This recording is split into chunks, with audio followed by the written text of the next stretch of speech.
काफी कुछ लिखा हुआ है। हाँ जी जी बताइए। Thank you Arya. अच्छा, मैं हाशमी साहब का शुक्रिया अदा करना चाहता हूँ, उन्होंने इतनी बात कर दी है। बट सर, मैंने हमेशा ये कहा है कि माजी में जो कुछ हुआ उससे हम जस्टिफाई नहीं कर सकते कि अब क्या हो रहा है। अगर पहले गलत हुआ, कम से कम हमारे में इतनी इखलाकी जरूरत होनी चाहिए कहने की कि पहले गलत हुआ। क्रेन गलत गई थी नवाज शरीफ साहब के घर, क्रेन गलत गई थी, बिल्कुल गलत गई थी, नहीं जानी चाहिए। ओल्ड एज होम गलत बनाया था, गलत हो गया ना जी। अब भी गलत हो रहा है तो इसको भी गलत कहें। हम ये नहीं कह सकते कि जब आपसे आज सवाल किया जाए कि जी 18 में ये हुआ था, उनके दौर में ये हुआ था। अच्छा, दूसरी बात आप फरमा रही हैं कि जी सिविल ब्यूरोक्रेसी जो है वो शाह से ज्यादा वफादार है। तो हकीकत ये है the buck stops with the government.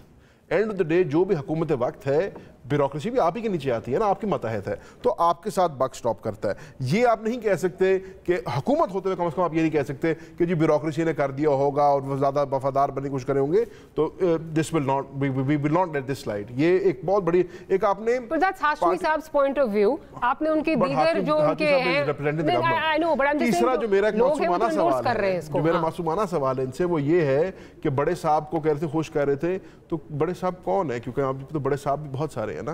Prime minister साहब ने categorically said prime minister, prime minister. हाँ, अब मैं आना चाह रहा हूं जो आपने बात की है सऊदी इन्वेस्टमेंट की, यूएई इन्वेस्टमेंट। हाँ जी, पहली बात तो ये है कि $10 बिलियन की जो एलोकेशन हुई है ना, हमें ये कहा गया था कि $25 बिलियन की इन्वेस्टमेंट होनी है। हमें ये बताया गया था कि हमें एज एन आपके टाइम पे या अभी नहीं, अभी जब मोहम्मद बिन सलमान साहब का दौरा बताया गया था तो बताया गया था वो 25 बिलियन। मोहम्मद बिन सलमान की बात कर रहे हैं, यूएई इन्वेस्टमेंट है। नहीं, बट पॉइंट ये है कि I am just using that example कि जी $25 बिलियन की में इन्वेस्टमेंट आके करेंगे, फिर उनका दौरा ही मनसूख हो गया, वो आए ही ना। अच्छा, ठीक है, तो फिर उसको फिर इतना बढ़ाए चढ़ाए ना।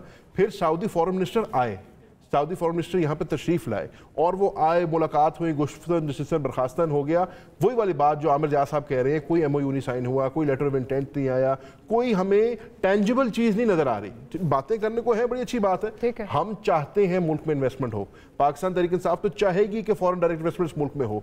लेकिन जैसे आमिर जाज साहब ने फरमाया, ये बड़ा आसान है कि आप ऑपोजिशन को हर चीज के लिए ब्लेम कर दें, but fact of the matter is कि फॉरेन डायरेक्ट इन्वेस्टमेंट के भी कुछ असूल हैं, और असूल ये है इन्वेस्टर कॉन्फिडेंस नाम की एक चीज होती है। जिस मुल्क के अंदर कोई कानून नहीं है, जिस मुल्क के अंदर कोई लॉ एंड ऑर्डर नहीं है, जिस मुल्क के अंदर पाकिस्तान की सबसे बड़ी जमात के सेंट्रल ऑफिस के ऊपर रात के 12 बजे धावा बोल दिया जाएगा, या UN के डेलीगेशन की मौजूदगी के अंदर पुलिस घुस जाएगी बगैर वारंट के, उस मुल्क के अंदर कोई भी इन्वेस्टमेंट करते हुए 4 दफा सोचेगा। तो अगर हुकूमत वाकई ही सीरियस है, अगर हम SIFC को वाकई फाल करना चाहते हैं और हम उसकी परफॉर्मेंस दिखाना चाहते हैं, तो हुकूमत को, जैसे मैंने आपसे पहले कहा, होश के नाखून लेने होंगे, और ये जो उनकी कॉल और फेल में फर्क नजर आ रहा है, इसको दुरुस्त करना होगा। जब आप अपने मुल्क का माहौल बेहतर करेंगे, जब यहाँ पे कॉन्फिडेंस बेहतर करेंगे, तो फॉरेन डायरेक्ट इन्वेस्टमेंट भी आएगी और फॉरेन इन्वेस्टर का कॉन्फिडेंस भी बढ़ेगा। ठीक, आमिर जाज साहब आपकी तरफ आती हूँ कि SIFC में बहुत बात हो रही है, बहुत अच्छी चीज़ है, राज हुकूमत ने कहा ये हमारी रेड लाइन भी है, फेयर इनफ, और हम सब चाहते हैं कि FDI आए, मुल्क आगे चले। बट एक सूबा जो कि जहां आपकी ऑपोजिशन पार्टी है, आपके मुखालिफों का जो है वो गवर्नमेंट है, पख्तूनख्वा की बात कर रही हूँ, KP की बात कर रही हूँ, वहाँ के जो चीफ मिनिस्टर हैं उनको आप दावत ही नहीं दे रहे। सो अगेन आप क्या मैसेज दे रहे हैं जो लोग आना चाहते हैं और जो आके इन्वेस्ट करना चाहते हैं कि आपके अपने जो आपका जो मुल्क है उसमें एक सूबे में कंड्यूसिव एनवायरनमेंट नहीं है, जबकि वहाँ बहुत सारी इन्वेस्टमेंट जो है वो आ सकती है, लेकिन वहाँ कंड्यूसिव एनवायरनमेंट नहीं है, इसलिए आप उनके चीफ मिनिस्टर को भी नहीं बुला रहे।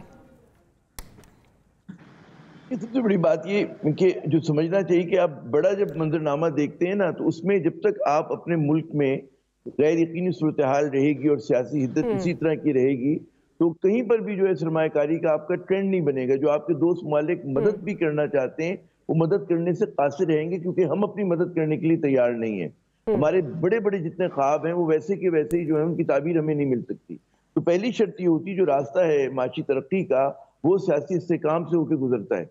अब बाद लोग ये कहते नहीं जी माशी तरक्की होगी तो सियासी इस्तेकाम बस खुद आ जाएगा, लेकिन पहली शर्त यही होती है। देखिए, भारत का तजर्बा हमारे सामने है कि भारत में मजबूत क़यादत है, और वहां पे आप जब भी देखें कि जो इकोनॉमिक ग्रोथ रेट है, हम उस पर इतराज करते हैं मोदी की पॉलिसीज के ऊपर कि उसने इस तरह से डैमेज किया अपनी जगह, लेकिन जो वो अपने लोगों के लिए करे, जो उसके तय वो समझता है कि जी हमें करना चाहिए, वो उसकी एक सिमत दुरुस्त है और उनकी परफॉर्मेंस बेहतर है।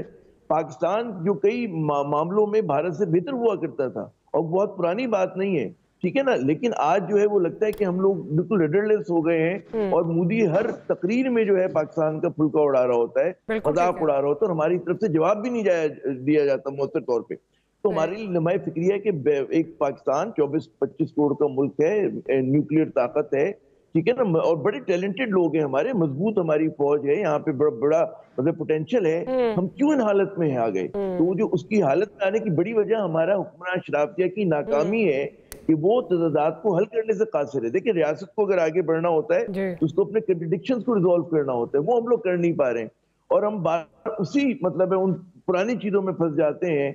मतलब आप देखिए ना, ये कैसा मुल्क है कि जहां पर अभी तक 20वीं सदी की जो क़यादत है वो 21वीं सदी के पाकिस्तान से चिमटी हुई है, ठीक है ना। पाकिस्तान कहीं और चला गया है। आज के बच्चे रिलेट नहीं कर पा रहे। हमें नई क़यादत, नई लहजे, नई सियासत की जरूरत है। ये जो हमारी एक है ना कि जी मौरूसी सियासत, चाहे वो खुदा आपका कॉन्स्टिट्यूंसी लेवल पर हो रही हो या नेशनल लेवल पर हो रही हो, वही चीजें अभी तक, वही पुराना हमारा वो है, तरीके वारदात है। उसमें आप कहें क्या नतीजा लेकर आ जाएंगे? हम वही केमिकल डाल रहे हैं, वही हम तजुर्बा जो हम कहते हैं ना 10 मरतबा कर चुके हैं, बार बार वही तजुर्बा कर रहे हैं, तो नतीजा भी वही आएगा आपके पास।